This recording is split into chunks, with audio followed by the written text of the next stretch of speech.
On va faire la suite du cours sur les aires et s'intéresser à l'aire du disque. Donc autrement dit, quand on prend un disque, on va se poser la question.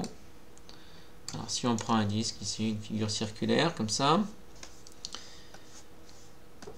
mais remplie. Donc bon, ici je vais le faire la main levée ici. Donc combien de centimètres carrés ce disque contient-il? Alors c'est un problème qui est assez compliqué. Avant de faire la partie de cours proprement dite, on va faire une activité. Donc une activité que je ne vous ai pas demandé de préparer parce que c'est un peu compliqué et qu'on va directement ici faire ensemble. Alors ça c'est la partie cours, mais pour l'instant je ne vous dis pas effectivement ce qui va en être au niveau de ce qu'on va avoir dans le cours, et on va passer à l'activité.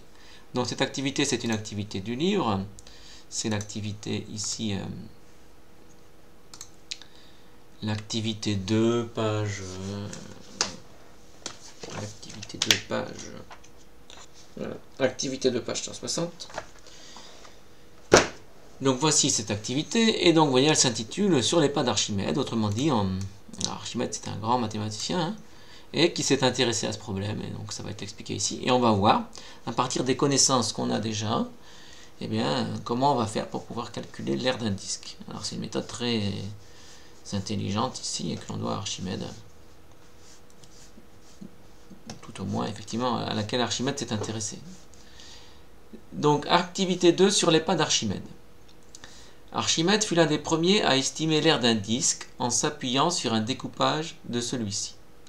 Donc l'idée, comme vous voyez ici, c'est qu'on voudrait savoir quelle est l'aire en bleu et l'aire en rose, mais on l'a coupé en deux ici, on verra pourquoi.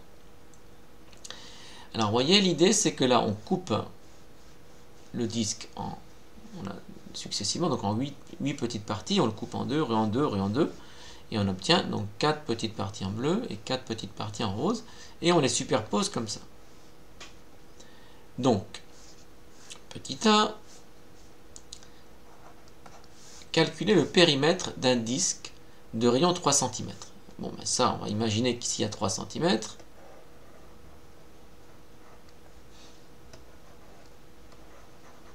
Et on me demande le périmètre du disque.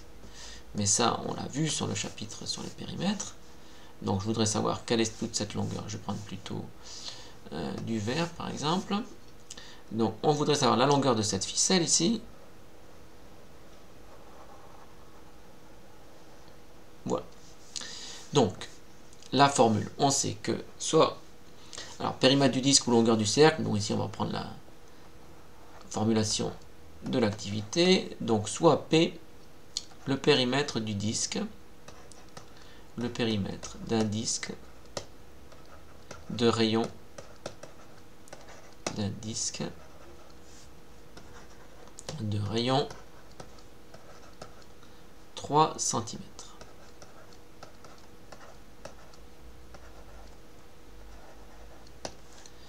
Alors, le périmètre, la formule c'est pi multiplié par le diamètre, mais ici, comme on a le rayon, on va utiliser la variante de formule avec le rayon, donc on sait que c'est 2 fois pi fois rayon.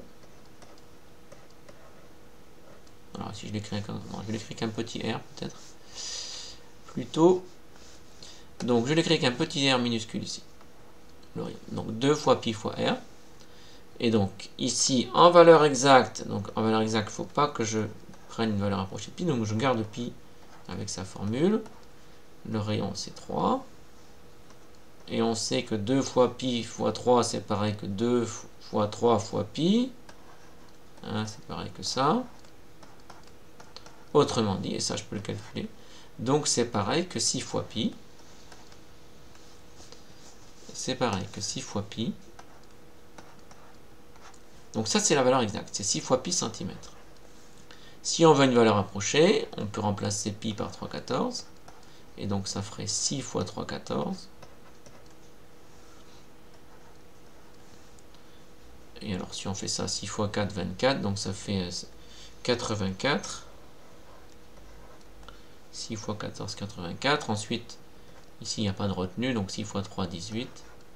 Donc c'est à peu près, en valeur approchée, 18,86 cm. Mais on va plutôt s'intéresser ici à la valeur exacte. Voilà, parce que le but c'est d'obtenir une formule. Donc on a fait le petit a. Petit b, alors découper ce disque en 8 secteurs, on l'a vu, identique. Puis assembler ces secteurs selon la figure 2 ci-contre.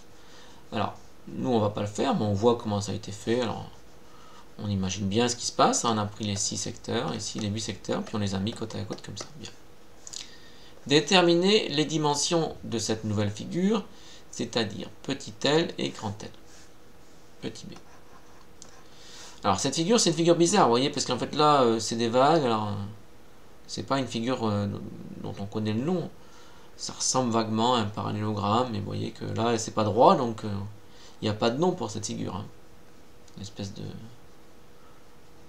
corps, de ver de terre, je ne sais pas. Donc ça n'a pas de nom. Mais en revanche, on peut quand même donner la longueur grand L, parce que la longueur grand L, c'est tous les petits bouts en rouge, là. Tac, tac, tac, tac. Mais en fait, ils sont là. Alors je vais effacer ça maintenant.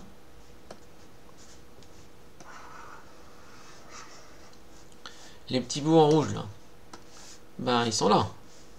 C'est ça, plus ça, plus ça, plus ça. On retrouve exactement hein, les 4 petits bouts, on les retrouve ici. Donc autrement dit, c'est un demi-périmètre, c'est la moitié du périmètre. Donc grand L, c'est la moitié du périmètre que j'ai calculé ici. Mais on a dit que c'était 2 fois 3 fois pi, donc 6 fois pi. Donc la moitié du périmètre, eh bien c'est 3 fois pi. Donc ici, L, c'est 3 fois pi, parce que c'est le périmètre divisé par 2. Autrement dit, ça fait 3 fois pi centimètres en valeur exacte.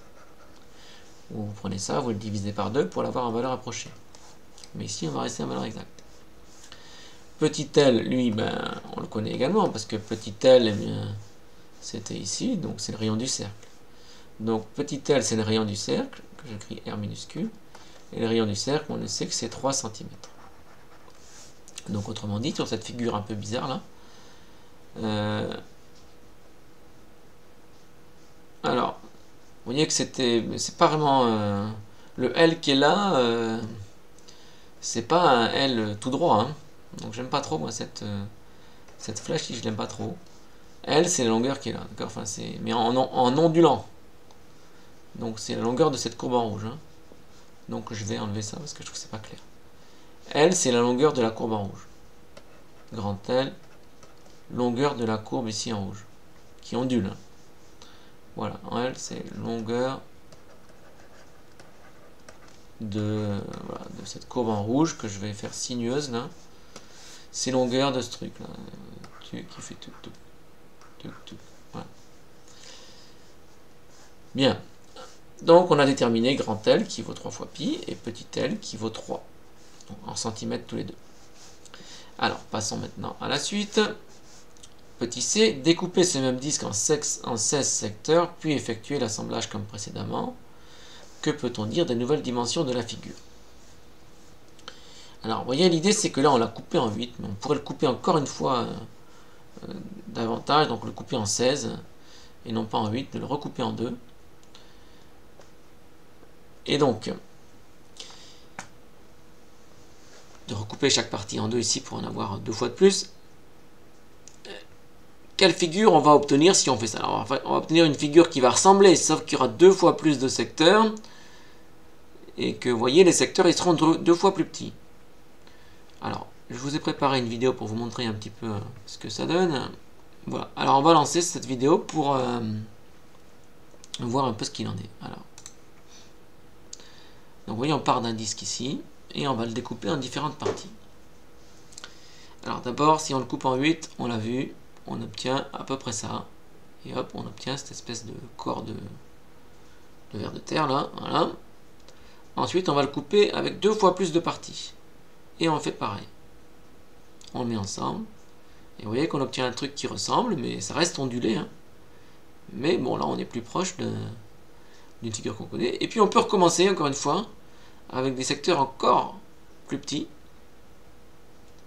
Et vous voyez que là, quand on les remet, eh bien on s'approche fortement d'une figure qu'on connaît. Et c'est ce raisonnement qu'on va faire ici. Donc on revient maintenant à notre énoncé. Alors, petit c, découper ce même disque en 16 secteurs, on l'a vu, puis effectuer l'assemblage comme précédemment. Que peut-on dire des nouvelles dimensions de la figure? Alors, on va remontrer. Je vous remontre ici. Donc, les dimensions, c'est celle-là. On va s'arrêter quand ça s'arrête. Boum, voilà. Donc, grand L, donc c'est encore la figure qui est ici. Mais un grand L, il n'a pas changé, c'est toujours le demi-périmètre, parce que les petits bouts ensemble, ça reste le demi-périmètre. Donc ça reste 3 fois pi. Et ça ici, eh bien ça reste le rayon, donc ça reste 3. Donc finalement, on peut dire que ces deux longueurs, elles ne changent pas. Grand L et petit L ne changent pas. Ça reste les valeurs qu'on a vues. Donc, que peut-on dire des nouvelles dimensions de la figure? Ces dimensions ne changent pas. Ces dimensions ne changent pas. Ces dimensions ne changent pas. Ce qui change, c'est la forme de la figure, parce qu'on a une figure qui est plus proche d'un rectangle. Mais vous voyez, ça ici, ça fait encore 3 fois pi centimètres, et ça fait encore 3 cm. Mais on se rapproche d'un rectangle. Donc, petit d, si on répète le découpage de ce disque une nouvelle fois, mais avec un très grand nombre de secteurs, vers quelle figure géométrique va tendre cet assemblage? Donc, on reprend ici notre vidéo à ce stade. Donc, on recommence, mais on va prendre encore plus de petites parties. On va découper le disque en encore plus de parties. Et on fait le même raisonnement. Alors, vous voyez, toujours pareil. On a la même longueur ici, on a le même rayon ici, sauf que ici, eh bien, on s'approche très fortement d'un rectangle. Donc, si on prend une infinité de petits découpage, si on découpe en une infinité de morceaux, eh bien, on va obtenir un rectangle. C'est un raisonnement à l'infini ici. Mais on peut dire que finalement, eh bien, si on prend une infinité de rectangles, de secteurs angulaires, on va s'approcher d'un rectangle. Et on peut donc dire que les aires ici sont égales. Donc l'aire de ce disque est égale à l'aire de ce rectangle, obtenu à l'infini. Donc, on revient à notre activité. Si on répète vers quelle figure géométrique va tendre cet assemblage, donc cet assemblage va tendre vers un rectangle. Cet assemblage va tendre vers un rectangle, à l'infini. Hein. Donc cet assemblage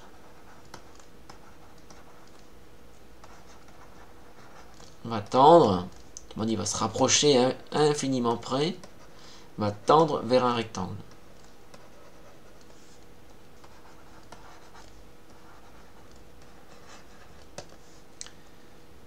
Calculer l'aire de cette figure, calculer l'aire d'un rectangle, vous savez le faire, donc ça c'est pratique. Donc on va pouvoir calculer l'aire de ce rectangle, parce que l'intérêt c'est que ce sera pareil que l'aire du disque. Donc on y va, petit e, calculons l'aire de ce rectangle. Donc, voilà. Donc ici, on a une longueur dont on a dit qu'elle valait le demi-périmètre, donc 3 fois pi. Et ça, c'est le rayon. Donc c'est 3. Donc autrement dit, grand A, qui est l'aire du rectangle, c'est longueur fois largeur. La longueur, c'est 3 fois pi. Et la largeur, c'est 3. Donc voilà la valeur exacte. Donc de l'aire du disque ici. Donc comme c'est que des multiplications, on peut calculer dans l'ordre qu'on veut. Donc on peut, si on préfère, écrire 3 fois 3 fois pi. Ou pi fois 3 fois 3. Et c'est des centimètres carrés.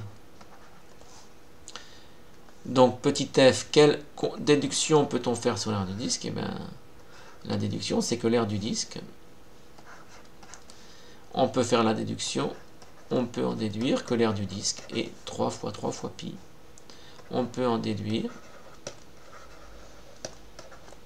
que l'aire d'un disque de rayon 3 cm, d'un disque de rayon 3 cm, de rayon 3 cm, et alors souvent vous allez voir que dans le cours on la met dans cette forme là, dans cet ordre là, donc je vais le mettre dans l'ordre dans lequel on va mettre dans le cours, donc c'est pi fois 3 fois 3. Et donc la conjecture, petit g, faire une conjecture permettant de déterminer l'aire d'un disque en fonction de son rayon petit r. Donc là on a dit que pour un disque de rayon 3 cm, l'aire c'est pi fois 3 fois 3. Donc la conjecture c'est que l'aire d'un disque, conjecture, c'est que l'aire d'un disque de rayon petit r c'est grand A égale pi fois r fois r, et on multiplie deux fois de suite par r, pi fois r fois r. Et donc vous verrez plus tard que ça peut s'écrire également pi fois r au carré avec un petit 2 en haut à droite. Ça veut dire r multiplié par lui-même, et ça se dit au carré, donc c'est pi fois r au carré, mais pour l'instant on va l'utiliser sous la forme pi fois r fois r. Donc voilà, cette conjecture en fait c'est une propriété, hein. C'est la formule que vous devrez apprendre par cœur. Et là, vous avez une petite idée d'où elle sort un peu cette formule. C'est que l'aire du disque, c'est pi fois rayon fois rayon. Attention, il ne faut pas confondre avec le périmètre du disque. Alors, je remonte un peu, hop, ici, parce que donc l'aire du disque, c'est pi fois r fois r. Alors, il y a des, on pourrait penser, ah, mais ça c'est pareil que la formule du périmètre du disque. Mais non, parce que le périmètre du disque, c'est 2 fois pi fois r. Donc vous voyez, il y a une grosse différence, parce qu'ici, vous avez pi multiplié par r multiplié par 2, alors que là, vous avez pi multiplié par r multiplié par r. Donc à moins que, par coïncidence, ces deux-là soient égaux, eh bien, à moins que ces deux-là soient égaux, autrement dit que le rayon soit égal à 2, mais c'est le seul cas qui peut être troublant, mais sinon, le périmètre, c'est pi fois r fois 2, c'est pas pareil que pi fois r fois r. Donc on a une nouvelle formule ici, pour l'aire du disque, qui n'est pas la même que pour le périmètre. Le périmètre, c'est 2 fois pi fois r, et l'aire du disque, c'est pi fois r, encore fois r. Et attention, il ne faut pas confondre r fois r, donc r multiplié par lui-même, et r fois 2. Parce que voilà, c'est pas pareil, r multiplié par r, c'est pas pareil que 2 fois r. Autrement dit, en termes savants, le carré, parce que ça s'appelle le carré de r fois r multiplié par lui-même, ce n'est pas pareil que le double de r. Le double de r, c'est 2 fois r.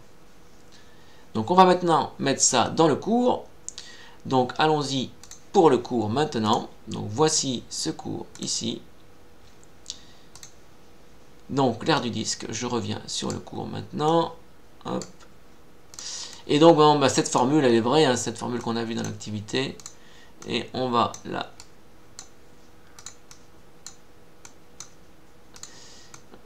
On va se mettre ici, voilà, on va le cache, on va mettre ici. Donc voilà la propriété. Donc à savoir par cœur, parce que c'est difficile à retrouver. Vous pourriez faire le raisonnement d'Archimède, mais c'est un peu compliqué quand même à retenir. Donc vous apprenez par cœur. L'aire d'un disque de rayon R, c'est pi fois R fois R. Autrement dit, ici, l'aire d'un disque de rayon petit r est donné par la formule grand A égale pi fois R fois R. Et vous avez le dessin correspondant. Ici, bon, le dessin ne porte pas grand chose. Je pourrais écrire ici en dessous. Hein. Vous pourrez l'ajouter sur votre cours. Que ici, donc l'aire ici, c'est pi fois R fois R. Pi fois R fois R. Donc voilà, donc maintenant on va faire appliquer ça dans un exercice. Donc, exercice, calculer la valeur exacte, puis la valeur arrondie au millimètre carré. D'un disque de rayon 4 cm. Ensuite, d'un demi-disque de diamètre 3 cm. On veut la valeur exacte, puis la valeur arrondie au millimètre carré. Voilà. Donc c'est l'aire d'un disque, ou parfois ici la moitié de l'aire d'un disque. Alors commençons par le petit 1. Donc on va appliquer la formule qui dit que l'aire du disque c'est pi fois R, et là le rayon ce sera 4. Donc on y va, on applique cette formule. Donc on commence par dire soit A indice 1, l'aire d'un disque de rayon 4 cm. On va faire pi fois R. Alors là je l'écris en ligne pour prendre moins de place. Je remplace R par 4, donc ce sera pi fois 4 fois 4. Alors, je vais peut-être zoomer un peu, voilà. Donc pi fois 4 fois 4. Donc je reprends. J'ai appliqué la formule. Donc j'ai appelé A1 l'aire du disque, ici. Donc l'aire du disque de rayon 4 cm. On a dit que c'était pi fois R. Je remplace R par 4 cm. Donc ça fait pi fois 4 fois 4. Pour l'instant, je vais rester en valeur exacte. Donc en valeur exacte, je vais calculer 4 fois 4, 16. Et je vais garder pi. Donc ça fait pi fois 16. Et on préfère mettre le nombre devant. Donc ça fait 16 fois pi centimètres. Donc voilà la valeur, centimètre carré évidemment, parce que c'est des aires. Donc voici la valeur exacte. A indice 1, c'est 16 fois pi, et c'est des centimètres carrés, parce que c'est une aire. Hein.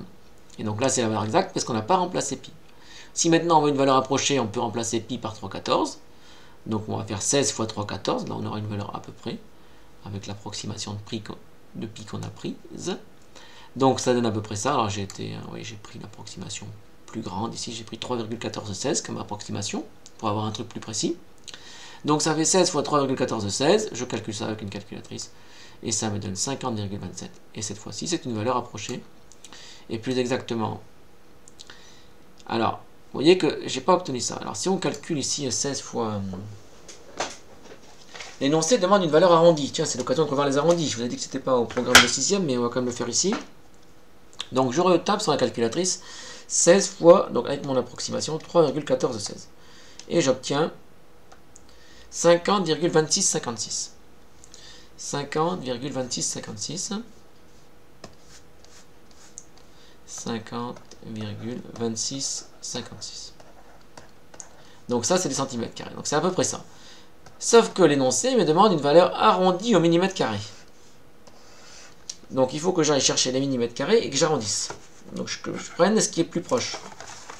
Donc attention, parce que si c'était des unités normales, là ce serait l'unité suivante. Mais comme c'est des unités carrées, on l'a vu dans les conversions, là, que si on devait convertir en millimètres carrés, il faudrait mettre la virgule ici. Donc les millimètres carrés, c'est 6 ici. Là, c'est 50 cm carrés, 2 dixièmes. Et là c'est 6 mm carrés. Donc il y a 26 mm carrés. Hein. Si on fait un tableau de conversion ici, il est à colonne double. Donc centimètres carrés, millimètres carrés. Donc, si je fais 50,26, les millimètres carrés, ils sont là. Donc, si je dois arrondir au millimètre carré près, il faut que j'aille 2 chiffres après la virgule. Donc là, c'est pas un 1, c'est une colonne ici. Hein. Voilà. Donc, la question, c'est est-ce que je prends 50,26 ou 50,27? Mais comme derrière, il y a un 5 et 56, c'est qu'on est plus proche de celui qui est, vous voyez, donc si je fais le dessin, j'ai 50,26, ensuite j'ai 50,27. Et entre pile les deux, au milieu, j'ai 50,265. Mais nous, c'est 50,26, 56. Donc je suis un tout petit peu ici. Mais autrement dit, la valeur arrondie la plus proche, c'est 50,27. Autrement dit, la valeur arrondie au millimètre carré, c'est 50,27 cm carré. On a bien fait un arrondi ici au millimètre carré. Alors maintenant, faisons pareil. Pour le demi-disque de diamètre 3 cm, on va appeler A2 ce demi-disque. Donc l'aire du demi-disque de diamètre 3 cm. Donc cette fois-ci, on va prendre la formule pi fois R, mais divisé par 2 parce que c'est un demi-disque. Donc voilà. Sauf que l'énoncé donne le diamètre, donc pour obtenir le rayon, il faut diviser par 2, donc prendre 1,5. Donc ce sera pi fois 1,5 fois 1,5 divisé par 2. Si on veut la valeur exacte, tout ça ici, là, je peux le calculer. 1,5 fois 1,5 divisé par 2. Et je garde fois pi. Donc je fais ce calcul et je dis que c'est ce truc-là fois pi. Et j'obtiens 1,125 fois pi centimètre carré. Si maintenant on veut une valeur approchée, on fait 1,125 fois 3,1416. Pour être un peu sûr de ma précision. On tape ça et on va s'arrêter 2 chiffres après la virgule en arrondissant. Donc on y va, on tape 1,125 fois 3,1416. On obtient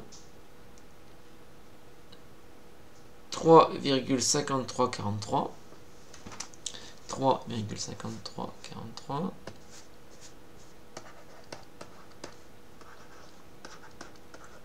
Il faut arrondir au centième de centimètre carré, autrement dit au millimètre carré près. On voit que derrière il y a un 4, donc cette fois-ci on est plus proche de 53 que de 54. Donc la valeur arrondie au millimètre carré près, c'est 3,53 cm². Et voici cette valeur arrondie au millimètre carré. Voilà, donc pour l'aire d'un demi-disque de rayon, donc de diamètre 3 cm. Donc cette figure, si je l'avais tracée, elle est comme ça. On reprend le raisonnement ici. Vous aviez cette figure, là il y avait 3 cm. Donc on s'est dit, ben, je peux calculer l'aire du disque complet. Pour ça, il me faut connaître le rayon, mais le rayon c'est la moitié du diamètre, autrement dit c'est 1,5. Et donc on a fait ensuite pi fois 1,5 fois 1,5 et on l'a divisé par 2 parce que c'est un demi-disque et non pas un disque.